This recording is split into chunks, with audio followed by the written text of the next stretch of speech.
Mobalor 3.4 million pesos sa gidudahang Cebu nga ibiyahe unta padulong Quezon City gikan Basilan. Nasakmit sa otoridad sa Zamboanga International Airport. Aniya ang report. Wala makalusot sa X-ray machine sa Zamboanga International Airport ug sa Narcotics Detection Dog sa Philippine Drug Enforcement Agency ang usa ka bagahe nga anaay sulod nga gidudahang Cebu nga ibiyahe unta padulong Quezon City gikan Maluso, Basilan. Mutimbang kini og tunga sa kilo ug mobalor sa 3.4 million pesos. Giputos kini sa usa ka itom nga plastic una gisulod sa usa ka karton nga gilakipan og roasted coconut meat o bubok, usa ka side dish. Ang sender sa maong bagahe nagapangalan sa usa ka Farhana Madi ug ang receiver niini nakapangalan kay Diana Ismael.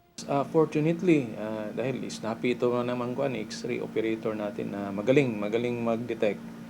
Meron siya nakita doon na may semblance ng illegal na droga. Kaya eventually, inalerto niya yung ABSICO 9, yung mga airport police natin.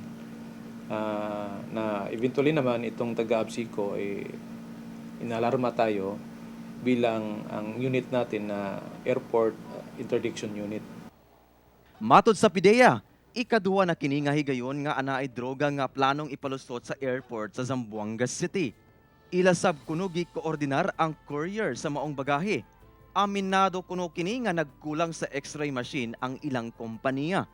July 5, 2022, gisulayan sab og palusot ang 70 grams sa illegal nga droga nga gisuksok sa dulaan ug gipadala unta sa Palawan. Laraw sa PIDEA nga itapok ang mga courier agencies aron hisgutan ang mga gikinahanglanon ug mga paagi sa pagsuta sa mga bagahe nga posibleng adunay sulod nga illegal nga droga. Komplikado ang investigasyon natin kasi nga yung abilities ng mga operator, yung capacity ng ating machine to detect, and including yung kuan mismo, yung courier mismo, the willingness to submit for investigation. Kauban si Sim Romero sa kamera. Ako si Efren Mamak para sa One Mindanao.